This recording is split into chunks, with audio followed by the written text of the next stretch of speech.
Ashamarka fuune daawwattootaa fi hordoftoota AGM akkam jirtu nageenya rabbii guddaan bakkuma isin jirtanitti isin irraa haa jiraatu jecha daawwattootaa fi hordoftoota keenya AGM irraa oduu ganama kanaa qabannee isiniif dhiyaanneerra oduu ganama kanaa kan isinitti waan tolchaa Huseenii oduu keenya guyyaa irraatiin guyyaa kaleessaatti humni addaa Polisii Oromiyaa Godina Harargeetti nama sadii Rasaasan dhahuun mana yaalaatti osoo hin geessin mana hidhaatti darbachuu haala gabaasa walii galaa koronaa addunyaa dabalatee akkasuma Ameerikaatti ajjecha George Floyd booda wantoota jijjiiramanii fi wanta amma ta'aa jiran kan isinitti himu ta'a. Daawwattootaa fi hordoftoota keenya tamsaasni keenya idilee guyyaa guyyaan bifa salphaa ta'een akka isin bira ga'uuf YouTube channel keenya subscribe godhadhaa jecha amma kallattiimaan gara odeeffannoo guyyaa kanaa qabadhee dhufeetti isin ceesisa. Mootummaan Abbaa irree Itoophiyaa Dr. Abiy Ahmedin durfamuun Oromoota hidhuu itti fufeetti jira. Godina Harargeetti aanaa shanan dhuggoo ganda coomaa keessatti guyyaa kaleessaa namoota sadii Rasaasan dhahaniiti jiru. Namooti Rasaasan dhahaman kunniinis osoo yaala hin argatin qabamanii mana hidhaatti geeffaman. Namni Rasaasan dhahame tokko osoo qaama mootummaalleen kan qabu taate dursa mana yaalaatti dhibee isaatiin irraa wal aanamu osoo qabu. Mootummaan Abbaa irree Itoophiyaa waan kanas dhorkachuudhaan seeraan ala namoota kana irratti erga dhukaasee madeessee booda akkasittuu fuudhee mana hidhaatti ol darbateetti jira. Jawar Muhammad Barruutan akka saaxiletti bulchiinsi magaalaa bukkuun duritti deebi'uu fakkaata madaa uummataa kan amma dura madeessitanu hin qorree dhiisaa jechuunis dhaame. Godina Harargeetti aanaa shanan dhugoo ganda coomaa keessatti namoota guyyaa kaleessaa ganama keessaa toora sa'aatii lamaatti waraana humna addaatiin rukutamanii osoo yaala hin argatiin mana hidhaa keessa jiran sadiin sunis tokkoffaan Mikaa'il Aliyyi, lammaffaan Muhammad Bakrii, sadaffaan Ibsaa Amiyyee ta'uunis beekameeti jira. Sababaan jarri kun ittiin dhahamanis yakka biraa qabaatanii osoo hin tahin yakki isaanii Oromummaa fi sabboonummaadha.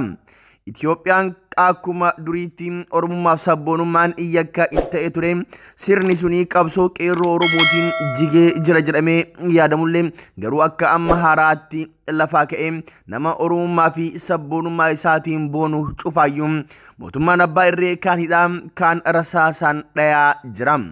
Uummanni Oromoo daba isarratti aggaamee fi eenyummaa isaa cabsuuf karoorfatame kana yeroodhaan itti dammaqee mootummaa farra Oromummaa fi farra sabboonummaa farra Oromiyaa ta'e kana yeroo dhumaatiif xumura itti gochuudhaaf kallattii maraan akka paartiilee deeggaruun paartii ofii jaalatu jalatti hiriiruudhaan walirratti duuluu osoo hin tahin waliin ta'uudhaan duularratti duuluudhaan of bilisoomsuu qaba jechuudhaan hayyoonni Oromoo yaadoti isaanii dhaamaati jiru. Magaalaan USA damee Polisii diiguun akka uummataaf gaachana jettee akka haaraatti ijaarte. Caamsaa 25 bara 2020 erga namni gurraachi George Floyd jedhamu Ameerikaa keessatti Polisii adii biyyattiitiin haala suukaneessaan ajjeefame as jijjiiramoonni gurguddoon Ameerikaa fi addunyaa irratti dhalataniiti jiru. Hiriira mormituu hanga siidaa gameeyyii warra adii leellisan barbadeessuu bira darbees hanga caasaa Polisii jijjiiruutti deemeet jira. Ameerikaa keessatti iddoo ajjechaan nama gurraachaa George Floyd itti raawwate Minnesota keessatti gaafiin caasaa Polisii duraan ture jijjiiruu eegalame. Bulchiinsa Minnesota gaafiin kun sirrii ta'uu fudhatee hojiirra oolchuuf waadaas galeet jira. Dubbiin damee Polisii haaressuun caasaa biraa hundeessuu kun akka guutuu Ameerikaatti akka ta'uu qabu President Donald Trumpis irratti walii galaniiti jiru. Ameerikaan naannawaa Camden New Jersey keessatti riiformiin damee Polisii hojiirra ooleeti jira. Ajjecha George Floyd booda Ameerikaa keessatti mormiin hamaan dhohuunis ni yaadatama. Qabeenyi hedduun manca'uunis yaadatama.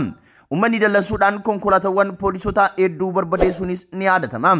Magaalota Ameerikaa dhibbaa ol ta'an keessatti mormiin kun guyyoota walitti aanan keessatti gaggeeffamaa turuunis ni yaadatama. Biyya dimokiraasiin itti bal'atti keessatti gaafiin uummataa yeroo gabaabduu keessatti dhageettii argachuudhaan mootummaan kinootiin deebii kennaa jira. Garuu biyya teennaa Itoophiyaatti mootummaan Abbaa irree uummanni gaafatee gaafatus baatee dantaa hin qabu. Akka barbaadetti nama ajjeesee akka barbaadetti nama hidhee yoo uummanni gaafii gaafatus maana gaafattan jedheetiin hin darara.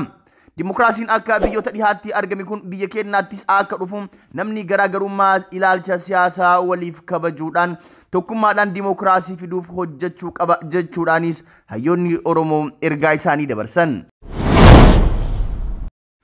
Vaayirasii koronaan addunyaa irratti namoota miiliyoona 8 fi 700 ol qabuun beekamee jira.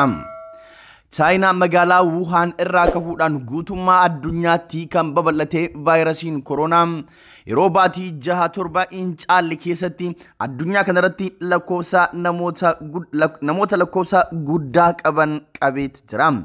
Vaayirasiin koronaa salphaatti nama tokko irraa nama tokkotti darbuudhaan kan beekamu yoo ta'u keessumaayyuu dhibeewwan arma dura namarraa namatti darban dhibeewwan uttaaloo irraa kun adda tahee mul'achuudhaan yeroo gabaabaa keessatti guutummaa biyyoota addunyaa wal gahuu irra darbee namoota miiliyoona 8 fi 700 fi 65 fi 368 qabeet jira. Vaayirasichi saffisaan akka malee kan tamsa'u yoo ta'u keessaahu biyyoota Awurooppaa fi Ameerikaatti saffisni inni ittiin tamsa'aa jiru hedduu kan nama sodaachisudha. Vaayirasichi hanga ammaa dawaa hin arganne. Haa ta'u garuu dawaan arma duraa dhibee biraatiif oomishame kan maqaan isaa dexamethasone jedhamu namoota vaayirasii kanaan qabamanii harganuu dadhabanii sirna oksijiinii fi veentileetara fayyadaman hamma tokko du'a irraa baraaruu ni danda'ama jedhamuudhaan qorattoonni Ingiliis kan argatan dhaabbanni fayyaa addunyaa beekamtii kenneefiitu jira.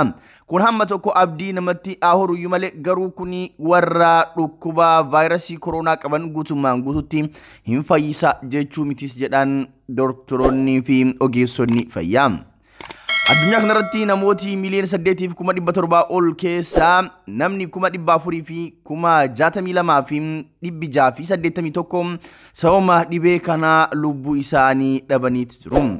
Namoota miiliyoona 8 fi 700 fi 65 fi 368 keessaa namooti miiliyoona 4 fi 600 fi 27 fi 844 dhibee kanarraa fayyuu danda'aniit jiru. Vaayirasiin kun addunyaa irratti biyyoota hedduu qabeet jira. Keessumaayyuu biyyooti gara amma isinitti himuu deemu kun warra addunyaa irratti lakkoofsa vaayirasii koronaa guddaa galmeessan keessaa isaanii. Isaan kanas tartiiba isaaniitiin gaggabaabsee kan isiniif himuttaa hafaa isaa gabaasa dhaabbata fayyaa addunyaa jala seenuudhaan guutummaa odeeffannoo kana argachuu dandeettu. Biyya Ameerikaa yookaan USA keessatti namoota miiliyoona 2 fi 200 fi 97 fi 190 dhibee kanaan qabame namooti dhibee kanaan du'an immoo Ameerikaa keessatti nama 100 fi 27 ol akka tahetu gabaafame. Biyya Biraazilitti namoota miiliyoona 1 oltu dhibee kanaan qabame namoota 49 oltu dhibee kanaan du'e.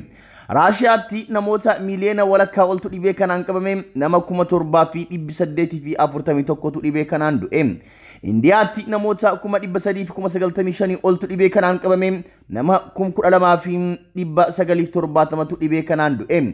Biyya UK keessatti namoota 300 oltu dhibee kanaan qabame namoota 42 oltu dhibee kanaan du'e. Spainitti namoota 292 oltu dhibee kanaan qabame nama 28 oltu dhibee kanaan du'e. Peerutti namoota 247 oltu dhibee kanaan qabame namoota 7,000 oltu dhibee kanaan du'e. Xaaliyaanitti namoota 238 oltu dhibee kanaan qabame namoota 34 dhibee kanaan du'e. Chiilitti namoota 231 oltu dhibee kanaan qabame namoota 4,000 oltu lubbuu dhabe.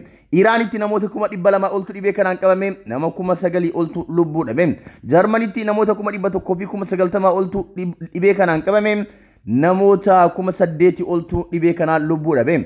Turkiyaatti namoota 100 fi 85 oltu dhibee kanaan qabame nama 4,000 oltu dhibee kanaan lubbuu dhabe. Pakistaanitti namoota 100 fi 71 oltu dhibee kanaan qabame nama 3,000 oltu lubbuu dhabe. Meeksikootti namoota 100 fi 70 oltu dhibee kanaan qabame nama 20,000 oltu lubbuu dhabe.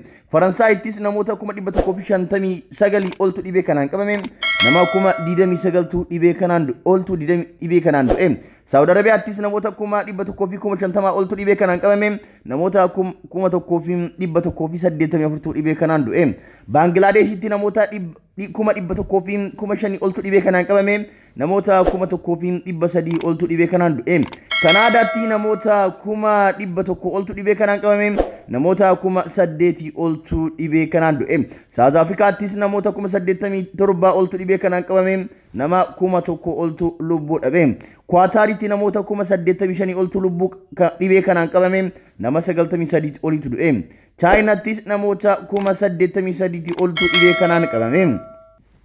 Chaayinaan dhibee kana guutumaan gubatti to'attee kan turte yoo ta'u, guyyaa har'aa haaraatti namoota 27 dhibee kana galmeessitee jirti. Kolombiyaatti namoota 63,000 oltu dhibee kanaan qabame. Swiidinitti namoota 56,000 oltu dhibee kanaan qabame. Ijiptitti namoota 52,000 oltu dhibee kanaan qabame. Ecuador keessatti namoota 49,000 oltu dhibee kanaan qabame. Netherlandsitti namoota 49,000 oltu dhibee kanaan qabame. United Arab Emirates yookaan Dubaayitti namoota 44,000 oltu dhibee kanaan qabame. Egaan daawwattoota fi hordoftoota keenyaa gabaasni kun kan keessaa gaggabaabsinee isiniif dhiyeessinedha.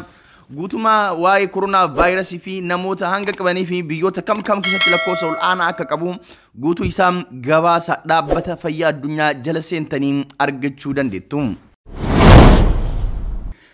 Egaan daawwattootaa fi hordoftoota keenyaa odeeffannoon ammaaf qabannee isiniif dhiyaannee kanuma odeeffannoo birootiin yeroo biraan walitti deebinutti nagaan nuuf tura.